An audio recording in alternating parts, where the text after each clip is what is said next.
Olá, você está no Samurai Morcego, meu nome é Rodrigo e hoje vamos fazer a análise completa do capítulo 956 de One Piece Big News. Bom, o que dizer desse capítulo, né? Antes da gente falar aqui tudo sobre ele, eu queria agradecer, né, a todo mundo que assistiu o vídeo de reação. Tem um pássaro cantando aqui, eu não sei se vai atrapalhar, mas eu queria agradecer muito vocês que assistiram o vídeo de reação, que se inscreveram no canal recentemente. Muito obrigado por esse apoio, é realmente muito importante pra gente aqui do Samurai, vocês curtirem, comentarem e falarem, né, sobre o One Piece aqui. É realmente um espaço para isso e, né, eu adoro falar sobre One Piece e quanto mais gente gosta de assistir o que eu falo, mais me empolgo também para fazer mais vídeos sobre. Então, muito obrigado por esse apoio. Mas enfim, e quem ainda não se inscreveu no canal, por favor, se inscrevam para mais vídeos sobre o One Piece. Sigam lá a página do @samurai_morcego. E quem curtiu o vídeo também, dá aquela curtida no vídeo. Bom, vamos lá então. Por onde começar, né? Vamos primeiro fazer uma correção rapidinha do capítulo anterior. Teve aí uma discussão a semana passada inteira falando sobre o que o Frank realmente tinha dito, qual o número certo que ele tinha falado que ele estava construindo, reformando aqueles barcos para quantas pessoas, né? Em algumas traduções estava falando que era para 10 mil homens, mas a tradução oficial da Shonen Jump diz que na verdade são 100 mil homens que o Frank espera colocar nos barcos para Onigashima. Eu acho que isso é um exagero dele, talvez. Eu não acho, né, só se a população inteira de Wano for participar da guerra, mas eu acho difícil. Enfim, vamos pro capítulo agora, né? A capa a gente tem aí, né? E na reação eu tive uma confusão aí, mas eu acho que no final das contas é realmente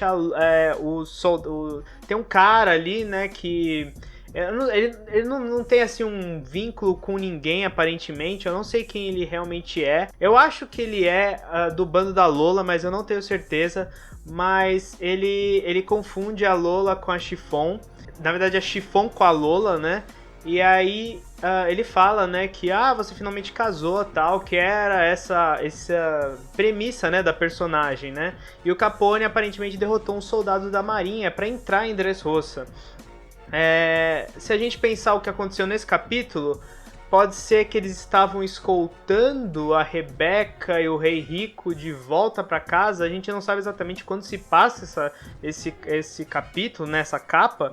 Então, só especulando mesmo. E a Rebeca seria uma personagem muito importante pra gente saber uma coisa que daqui a pouco eu vou falar. Mas primeiro, vamos fazer uma cronologia rapidinho do que exatamente aconteceu pós-reveria, né? Bom, reveria aconteceu, certo?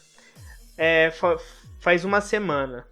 Entre esse tempo e o presente, todos os chefes de estado, né, os reis, foram embora de Maria Joyce.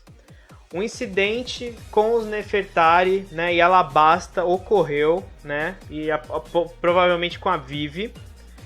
Simultaneamente, ou, né, em alguma diferença de tempo, o Sabo foi supostamente morto por alguém que não é da Marinha, porque se fosse, né, provavelmente a gente teria mais consciência, né, de quem realmente tinha sido, porque fala, né, o Morgans, né, ele fala que ele não sabe. Depois, o Morgans, ele noticiou as notícias do evento, né? Depois, o Garp voltou com a Shira Hoshi para a Ilha dos Tritões. Então, a gente vê lá ele tomando o chazinho dele e tal, com ela, falando sobre o que está acontecendo. E depois, tem o anúncio dos Chichibukais serem desmembrados, certo? Então, teve o negócio do Morgans, aí depois o do Garp, e aí depois os Chichibukais foram desmembrados. Né, o grupo, né, de Chichibukai não existe mais. E eles começaram a ser caçados, né? A gente não sabe exatamente quanto tempo assim, de caça já está acontecendo. Talvez um dia ou dois, mas tá rolando essa caça aos piratas Chichibukais. Eu acho que uma das partes finais, né, na cronologia é o Kobe falando com o X-Drake. Né, e eles, né, e o Drake falando a respeito da aliança do Kaido e da Big Mom. Eu acho que isso é uma das últimas coisas e o mundo ainda não sabe dessa aliança no momento atual, né? E isso é muito importante também para o futuro. Mas vamos lá, vamos para a pergunta que não quer calar. O Sabo realmente morreu? Eu acho que não. E assim, eu acho que quando um personagem... Primeiro, One Piece não mata personagem assim, rapidamente. Tem todo um desenvolvimento. E segundo, matar ele off-screen, assim, tipo, ele já morreu, seria muito estranho, né? E terceiro, matar um personagem que já foi, assim, a vida dele já era questionada há um tempo atrás, né? Tipo, a gente não sabia se o Sabo estava vivo até Dressrosa. Aí ele volta, aí depois ele morre de novo. É muito estranho, sabe? Narrativamente, eu não acho que o Oda usaria esse artifício que é um pouco preguiçoso, né, fazer desse estilo. Então eu acho que, na verdade, tudo isso aí é para encobertar alguma coisa que aconteceu com o Sabo. Vai ser muito interessante se, pelo menos, a notícia de que supostamente ele teria morrido chegar no Luffy, a consequência disso pro Luffy. Ele vai dar uma surtada insana, tipo, ele vai virar o Saiyajin, sabe? Vai ser uma coisa muito louca. Então, vamos ver aí o que vai acontecer, né? E sobre a Vivi. Bom, a Vivi, a gente aqui se questiona o que pode acontecer com ela. Desde lá no Reverie, né? Quando o In apareceu com todos aqueles... com aquelas fotos de procurado, né, e fotos no geral de piratas, né, e aí tinha o Barba Negra, a Shirahoshi, o Luffy e tinha a Vivi, e a Vivi era a única que não tinha uma foto rasgada. Logo depois os Gorosei se encontram com o In e eles falam que qual que é a próxima luz que deve ser apagada. E muita gente especulou que seria a Vivi. Então essas duas informações, né, se encontram e talvez alguma coisa aconteceu. Pra gente ter uma noção do que...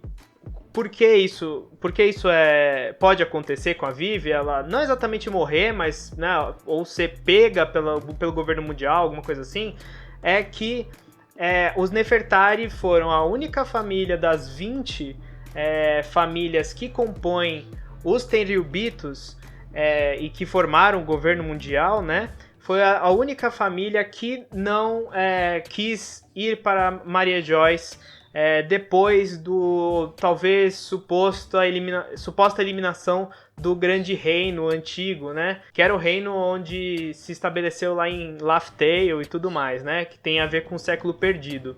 Então eles eram, daquelas famílias, eles eram os únicos que não quiseram ir para Maria Joyce. Então eles são meio que considerados uns traidores, né, pelo governo mundial. Eles são daquele, né, dos reinos que compõem o governo mundial, mas eles são meio que, né, o povo não gosta muito deles. E também, lá em Reverie, o Rei Cobra quis pedir uma reunião com os Gorosei para falar alguma coisa. Isso também pode envolver, né, ou é isso... Ou o que ele queria falar com os Gorosei era exatamente a eliminação dos Chichibukais, que depois a gente descobriu que ele e o rei Rico, né, o Rico Doldo, eles fizeram, né, aquele pedido para o fim, né, dos Chichibukais. Mas também tem o lance de que em Alabasta tem o Poneglyph, que tem as instruções, né, a localização para uma das armas antigas. Então, pode ser também que tenha alguma coisa a ver com isso. É muita especulação. É uma pergunta aí que o Oda deixou que é muito, assim, angustiante a gente não saber. Porque se acontecer alguma coisa com a Vivi e o Sabo são dois personagens, assim, tão cruciais na história do Luffy e dos Chapéus de Palha e tão queridos, né, pelos fãs também, que seria, assim, chocante se alguma coisa acontecer com um dos dois, né? Voltando um pouco, a gente viu lá que o Garp, ele diz pros tritões que ele fala assim, olha, não achem que os seres humanos são todos desse jeito depois das notícias que vão acontecer agora, né? Tipo, nos próximos dias. Porque o Garp sabia de alguma coisa, talvez seja um negócio dos Chichibukais, talvez seja outra coisa, talvez seja um negócio de Alabasta. E aí ficou aquela, né, o que vai fazer com que os tritões vão olhar e falar, nossa, que vergonha, sabe, desses humanos, né? Então é algo também muito interessante de pensar.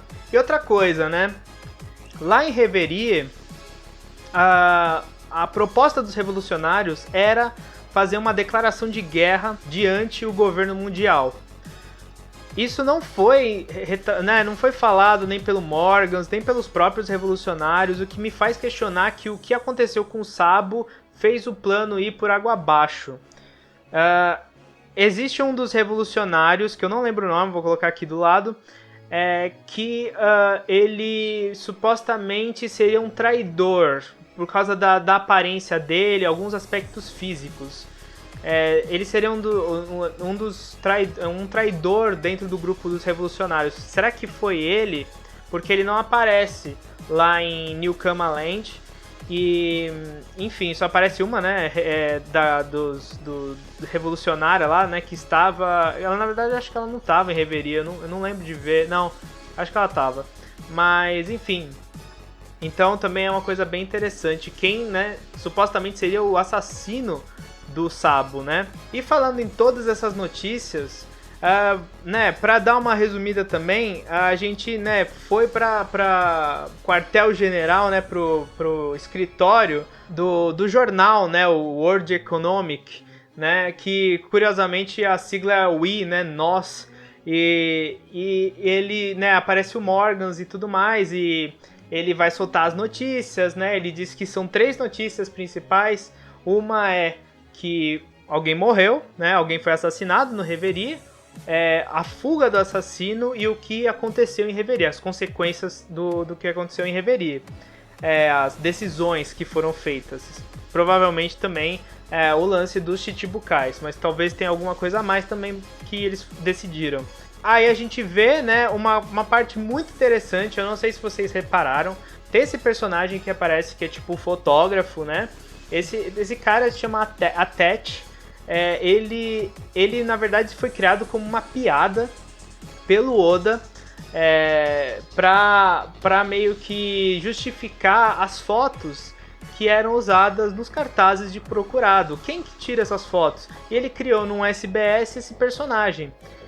E é fascinante como ele pega esse personagem que era uma piada e usa ele de forma assim, né, surpreendente, né, nessa situação que eu não sei se o Atachi sempre foi um membro, um cara da CIP0, ou se sequestraram ou mataram o Atachi original e colocaram uma outra pessoa disfarçada dele, né? Então fica também essa questão, o Atachi existia mesmo ou era esse cara sempre, né?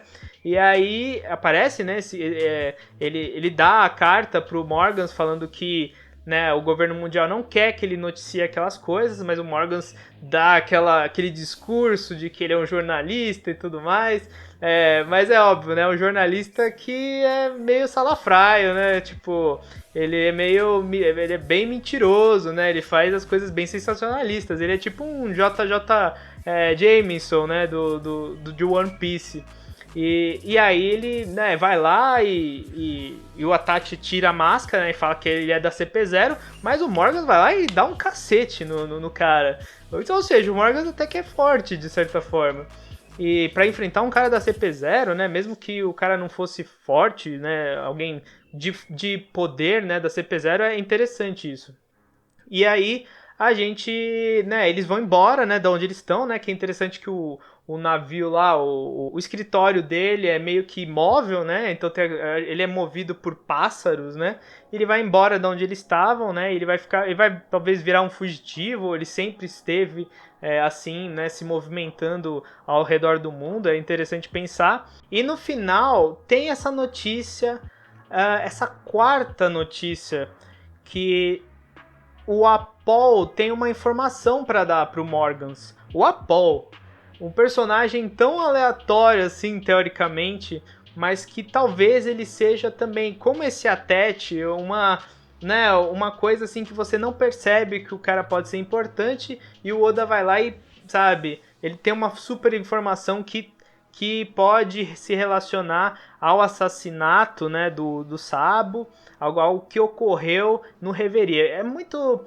É interessante, mas ao mesmo tempo angustiante como o Oda ele não mostra muito as coisas e a gente só sabe dos acontecimentos depois.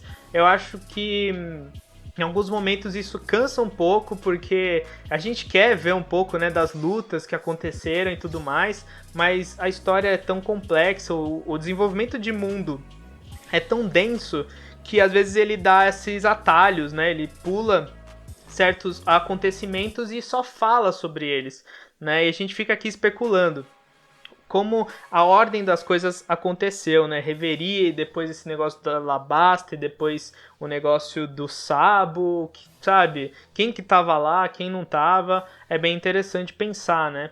E a gente vai... Bom, a gente tem outros dois tópicos aqui. O que eu quero falar primeiro, né, é o dos Chichibukais.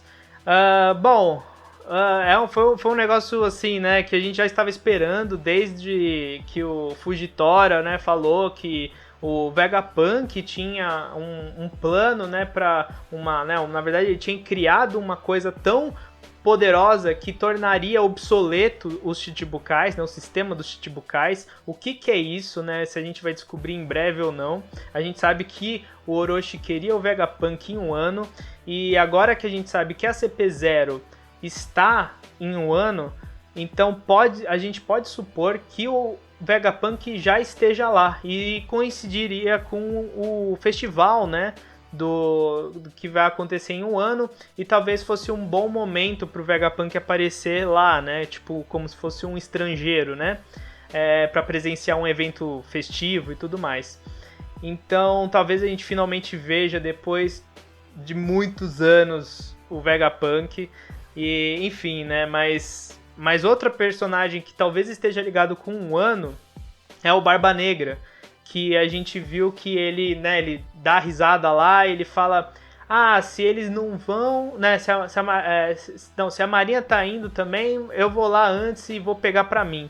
O que, assim, pode ser o ano? Pode, mas a gente soube depois que o Kobe fala que a Marinha não vai pra o ano, né, porque eles já estão muito ocupados com o negócio dos Chichibukais. Então, que será que o Barba Negra... né, qual que é o foco, né, a mira do Barba Negra agora? Eu achava que era o ano, mas agora a gente fica nessa dúvida se ele pode estar falando de algum Chichibukai específico ou até mesmo dos revolucionários. Talvez a Marinha, né, o governo mundial cansou dos revolucionários e assim, agora eles vão caçar eles, nem que sabe, a torta e a direito, eles vão tentar eliminar os Chichibukais, os Yonkous e os revolucionários, entendeu? Para que não aconteça nada muito mais grave, né? E o Win, né, que não queira que algo mais grave aconteça, né? Enfim, mas vendo os Chichibukais, né, a gente viu nesse capítulo a Boa Hancock, o Bug, o Evil, o Mihawk, e até o Doflamingo, né, o ex-Chichibukai. Mas é engraçado como a gente não viu dos ex-Chichibukais o Crocodile, por exemplo, o Gecko Moria e o Jinbei também, né, que tá sumido aí faz tempo e é misterioso o paradeiro dele. Mas é interessante ver a Boa Hancock agora, que ela vai basicamente perder a casa dela, né, ou não, ou ela vai conseguir lutar e acabar com a marinha que tá indo pra lá, né. Interessante também que ela vai encontrar o Sabo e talvez os dois tenham, assim, uma trégua por causa do Luffy, né? Isso é uma especulação minha, mas assim, será que essa, né, porque o Sabo vai acabar com ela, sabe? Ou ela vai acabar com o Sabo? Tipo, nenhum dos dois personagens a gente quer ver, né, apanhar, né? E o Bug, né, que tem esse codinome que eu não lembrava, mas é o Bug, a estrela, né? E agora ele vai virar um fugitivo também, de novo, né? Ele tá sempre se fudendo durante o One Piece todo. Justamente, né? Porque ele é muito, né? Ele é muito aproveitador das situações. Mas ele, assim, ele é o que mais se ferrou, porque ele é o menos poderoso dos Chichibukais. E, né, o Evil, por exemplo, a gente né, não sabe, não tem ainda muita noção do nível de poder dele, mas mesmo assim a gente supõe que ele seja bem fortinho, né? E o Mihawk. O Mihawk que, né, ele vai arrebentar, assim. Só se... Assim, eu sinto que a Marinha tem consciência de que o Mihawk é muito forte, né? E eu acho que eles vão ter colocado ali em algum dos barcos um almirante, né? Se os almirantes não forem para o Wano, então eles estão indo caçar os Chichibukais. Para mim é o que é o mais lógico da situação. Então, talvez um Kizaru, um Fujitora enfrentando o Mihawk, aí realmente fica mais difícil. Ou até mesmo o Ryogoku, né? Que é o misterioso aí, né? E agora a gente vai pro Sword, né? Pra esse grupo secreto que nos foi apresentado, que foi uma explosão de cabeça, ver que o X-Drake, no final das contas, ele realmente nunca saiu da marinha, né? Que era o desejo dele quando era criança, aí depois ele foi dos piratas do pai dele, e aí ele teve aquela situação, né? Ele presenciou aquele momento que o Corazon foi morto pelo Doflamingo, né? E aí, né, tipo, a gente achava que por causa daquele evento ele teria se tornado um pirata, mas não, ele só se, né, camuflou como um pirata e se tornou um supernova, né? E assim, agora a gente lembrando Shabond, que o Kizaru dá uma porrada nele, né, um chute nele, talvez não é todo mundo que sabe que o X-Drake seja um cara da marinha. E aí a gente vai pro Sword. O que é o Sword, né? Primeiro, a palavra Sword no mangá em japonês também está escrito em inglês, em maiúsculo, tudo maiúsculo. Então a gente supõe que isso é uma sigla, né? Talvez não, mas talvez seja um significado do que eles são. Que nem SHIELD, né? E é engraçado que a SHIELD da Marvel também tem uma outra organização dentro, que é a SWORD. E é muito interessante pensar, assim, o que eles fazem, né? Vendo os dois personagens, o X-Drake e o Kobe, será que eles são, assim... Eu acho, né, que eles são o grupo do bem dentro da Marinha, né? Eles são aqueles que, assim... Porque a gente sabe, né, que a Marinha, né, tem toda aquela... Né, o Akainu, principalmente hoje em dia, né, que é o líder, ele é a Marinha do Mal. Mas... ainda existem pessoas boas dentro dela, entendeu? Existe a Hina, existe o Kobe, existe o X-Drake, existe o Smoker. Então, assim, eu suponho que no final do mangá, eles que vão ser a nova marinha, e seja uma marinha mais amigável aos piratas e às pessoas, né? Em comparação a essa marinha muito mais autoritária do Akainu, que é ligada também ao governo mundial. E eles estão trabalhando por baixo aí dos panos, né? Tem uma hora que, né, um fala pro outro névoa e aí o outro fala mar. Eu sinto que isso né, como se fosse um código para eles saberem que um tá no lugar, né? Tá tranquilo aí, né? Pra todo mundo saber que não tem ninguém ouvindo a conversa que eles estão tendo. Senão, né, esse Sword teria vazado faz antes, né? E agora, né, a gente sabe que o X-Drake informou o Kobe da aliança da Big Mom e do Kaido. Isso eu acho que, mesmo que a Sword não seja algo muito público, o Kobe talvez ele avise, né, a Marinha de alguma forma que existe essa aliança e isso vai se tornar algo público. E eu sinto que, assim, no final dessa treta toda com os Chichibukais mundialmente, os olhos do mundo vão olhar o Wano. Com toda essa treta do Luffy e dos Yonkous, com a CP0 lá, eu acho que agora, depois de tudo isso, as coisas vão tornar uma escala assim inimaginável dentro de Wano e o mundo inteiro vai estar olhando aquilo, vai estar acompanhando aquele evento, né? Por causa dessa aliança de Kaido e Big Mom, que é um negócio que, assim, é gigantesco, né? E o mundo tá mudando muito rápido, né? Sem os Chichibukais e agora com essa aliança, o status quo do mundo, assim, mudou definitivamente. É muito louco ver isso, né? Como as coisas estão mudando tão rápido dentro de One Piece. E, bom, e uma coisa que eu também gostei de ver é que o Kobe, ele subiu de ranking, né? Agora ele é um contra-almirante e antes ele era um capitão. O contra-almirante, ele está no 4º ranking da hierarquia da Marinha, né? E é um pouquinho, né? Um pouquinho abaixo, né? Assim, ele é o menor dos almirantes, mas ele tá um pouquinho abaixo, né, dos almirantes. Então um dia, quem sabe, o Kobe vire um almirante mesmo. Mas né, dentro esses não tem muitos personagens famosos que são contra-almirantes dentro de One Piece, mas a Hina, por exemplo, é uma contra-almirante, né? E então é legal ver o Kobe subindo aí, né? Só escalando e ficando cada vez mais poderoso também, né? E bom, eu tentei aqui resumir os 3 tópicos principais do capítulo, né? De forma mais rápida possível, porque tinha muita coisa para falar. Então foi todo o destino do Sabo, Vivi, o que aconteceu com esse evento e que o Morgan está noticiando, os Chichibukais e a Sword. Essas 3 coisas comporam o capítulo e foi assim, sabe? Não sei vocês, mas eu achei que esse capítulo foi sensacional, assim, tipo...